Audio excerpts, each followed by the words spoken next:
অনিতা, অনিতা তুমি সব কি বলছো? মানে তুমি আর আমার সাথে দেখা করতে আসবে না? আমাদের আর দেখা হবে না? আচ্ছা, মানে তুমি ছাড়া আমার জীবন আর কি আছে? কি নিয়ে বাঁচবো আমি? দেখো কায়সার, এভাবে লুকিয়ে লুকিয়ে তোমাকে দেখাশোনার দায়ভার আমি আর নিতে পারছি না।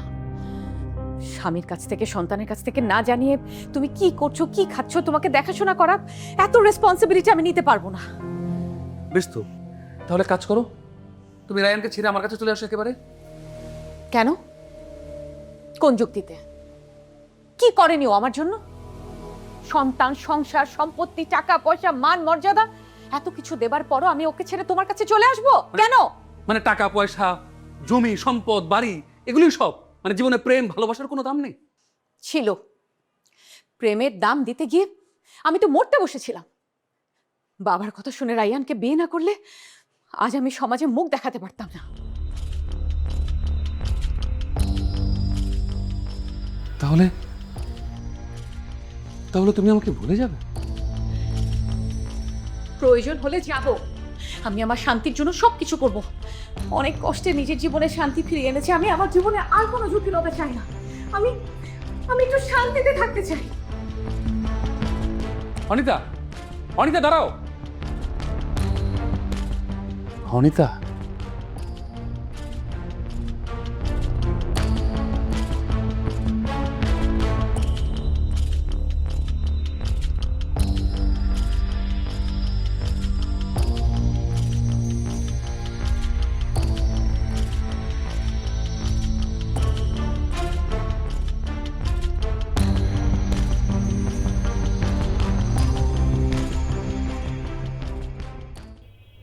আর এভাবে মন খারাপ করে থেকো না জায়ান, নিজের উপরে বিশ্বাস রাখো। দেখো, বাবা ঠিকই সুস্থ হয়ে ফিরে আসবে।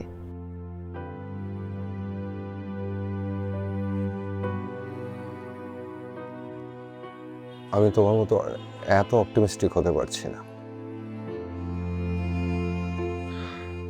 অ্যাক্সিডেন্টটা যেমন ভাবে হয়েছে, এখান থেকে কাউকে ফেরত আসতে হলে না একটা মিরাকেল হতে হবে। কিন্তু আমি না অন্য কিছুই ভাবছি। বাবার গাড়ি ব্রেকের তারটা কে কাটলো? কেউ তো একজন আছে যে বাবাকে সরিয়ে ফেলতে চায়। বাবার শত্রুর অভাব নেই পূর্ণতা। গত 20 বছর ধরে একটু একটু করে বাবা তার এত বড় বিজনেস এম্পায়ার দাঁড় করিয়েছেন। অনেক ছোট ছোট বিজনেস হাউস আছে, অনেক বিজনেসম্যান আছে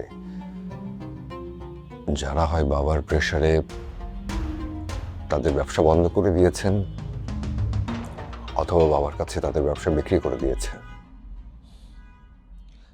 এসব মানুষের শত্রুর অভাব হয় না পূর্ণতা। এদিকে তো মা আর সায়ন ভাবছে তুমি তাদের শত্রু। সেটাই স্বাভাবিক না? বাবার সাথে কম্পিটিশন করে তো এ পর্যন্ত কেউ বিজনেস করতে পারেনি। আমি করছি, এটা ভাবাই হয়তো স্বাভাবিক। কিন্তু তুমি যদি একটু ভেবে দেখো, বাবা না তোমার শত্রু ছিল না। কখনো বাবা চায়নি তুমি বিজনেসে লস করো।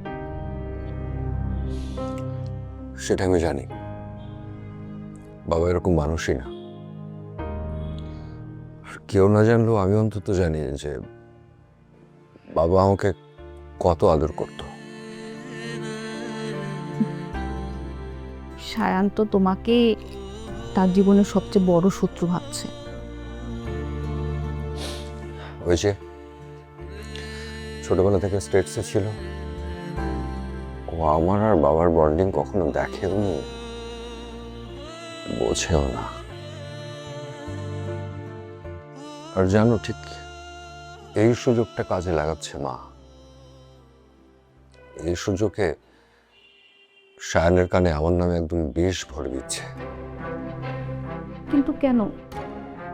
মা কেন তার নিজের এক সন্তানকে শত্রু ভাবছে, আরেক সন্তানকে আপন করে নিচ্ছে?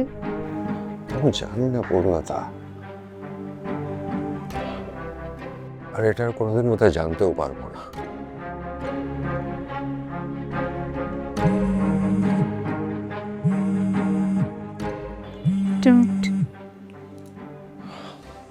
হ্যালি,